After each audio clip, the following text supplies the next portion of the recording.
Como eu falei, né, na aula referente à técnica de ponderação do resíduo através da técnica de mínimos quadrados, a técnica, né, foi implementada no Excel e eu elaborei uma aula somente para mostrar como foi implementada no Excel. Então, lembrando que aqui nós temos a nossa solução analítica, onde φ de x é igual a exponencial de x1 vezes x menos exponencial de x2 vezes x, onde x aqui é a nossa variável independente, né?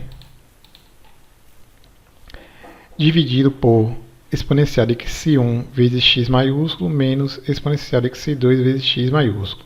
X maiúsculo aqui é o x final, ou seja, é o valor de x no ponto final, né? No caso aqui, no ponto 1, né? Que é esse aqui.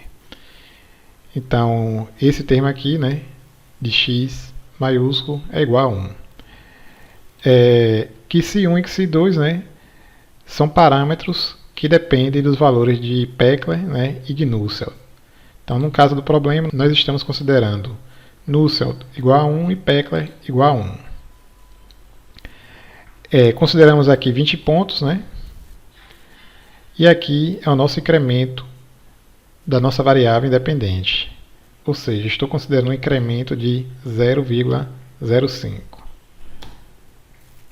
Então está aqui, né, a nossa variável independente. Então aqui eu coloquei, né, a fórmula da solução analítica.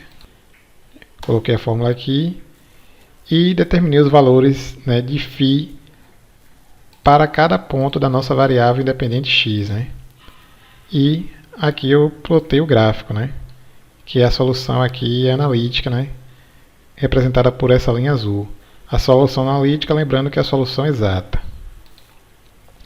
Bem, o objetivo é resolver a nossa equação diferencial, né, que descreve o perfil de temperatura ao longo de um tubo, né, onde φ aqui é a temperatura dimensional e x é o comprimento dimensional, né.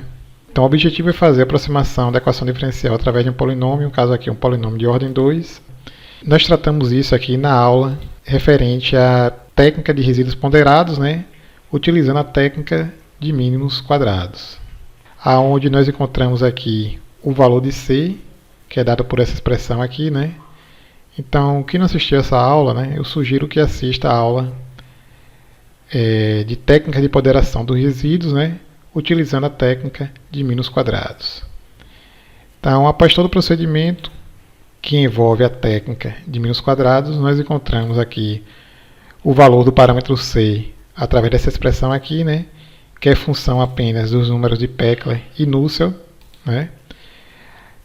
Substituindo aqui as condições de contorno na nossa aproximação, ou seja, no nosso polinômio, nós encontramos A como sendo igual a 0 e B como sendo uma função de C, ou seja, B é igual a 1 menos C. Como nós já temos o valor de C, nós encontramos o valor de B.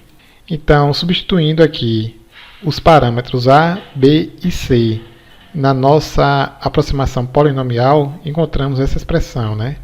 E essa expressão eu coloquei aqui, né, implementei aqui no Excel, aonde eu só preciso encontrar aqui os valores de φ em cada ponto da nossa variável independente x, né? Então, substituindo aqui, né, implementando aqui a nossa fórmula, nós encontramos aqui o valor da temperatura dimensional em cada ponto da nossa variável independente x, né? Então, plotando aqui, né, o gráfico, que estão representados aqui por esses pontos em laranja, né? Observe que a nossa aproximação polinomial de segunda ordem consegue descrever com uma boa aproximação a solução analítica do nosso problema, né? Entretanto, quando eu considerei o número de Nusselt muito baixo e o número de Peclet muito alto, ou seja, nesse caso, as condições de transferência de calor favorecem o aparecimento de gradientes de temperatura pronunciados, né? Então, quando eu substituir aqui os valores de Peclet igual a 10 e Nusselt igual a 0, observe que minha solução aproximada não conseguiu, né, reproduzir a solução analítica, né? Então, aqui eu vou substituir aqui, né, Nusselt igual a 0 e Peclet igual a 10. Então, observe aqui que eu não consigo, né, nesse caso aqui, nessa condição, reproduzir o comportamento, né, da solução analítica.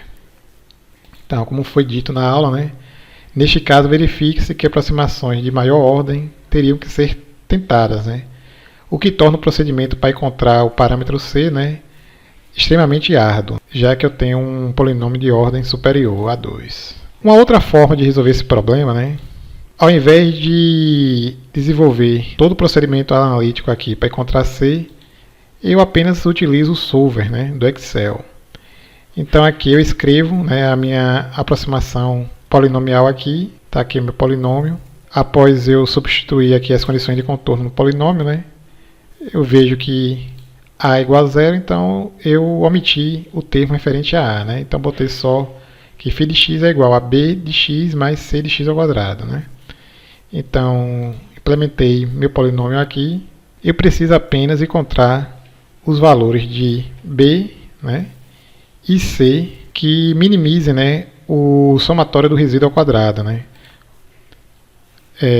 Ou seja, é um problema de otimização, né. Eu vou resolver aqui um problema de otimização. Então, observe o seguinte, quando eu substituo aqui as condições de contorno, eu tenho que B mais C tem que ser igual a 1. Então, B mais C ele tem que ser igual a 1, né, que eu coloquei aqui como uma restrição, né. Então, as variáveis de decisão, né, do nosso problema de otimização são os parâmetros B e C que eu devo encontrar. Minha restrição é que B mais C tem que ser igual a 1 e meu objetivo é minimizar o somatório do resíduo ao quadrado, né. Eu coloquei aqui, escrevi aqui a expressão referente ao resíduo, né. Então aqui eu tenho a expressão referente ao resíduo, né, lembrando que o resíduo é obtido quando eu substituo a minha aproximação na minha equação diferencial, né? Então aqui eu escrevi a equação do resíduo e aqui eu considerei, né, eu calculei o somatório do resíduo ao quadrado, né? Então eu faço o somatório do resíduo e elevo ao quadrado.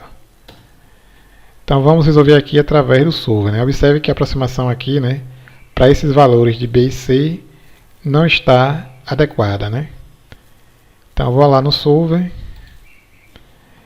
definir meu objetivo, né, que é o somatório do resíduo ao quadrado, né, minha função objetivo. Eu quero minimizar, né.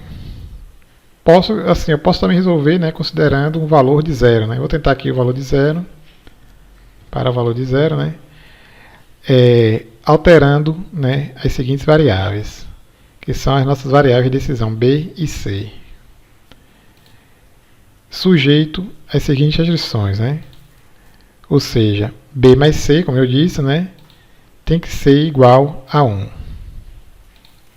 Então, vou utilizar o método GRG não linear, né? Aí resolver, pronto, o solver encontrou uma solução. Observe que aí ele encontrou aqui uma solução de 4,93 vezes 10 a menos 30, né? Então, bem próximo de zero. E aqui eu resolvi o problema, né? Sem precisar fazer todo aquele procedimento analítico para encontrar o valor do parâmetro C, né?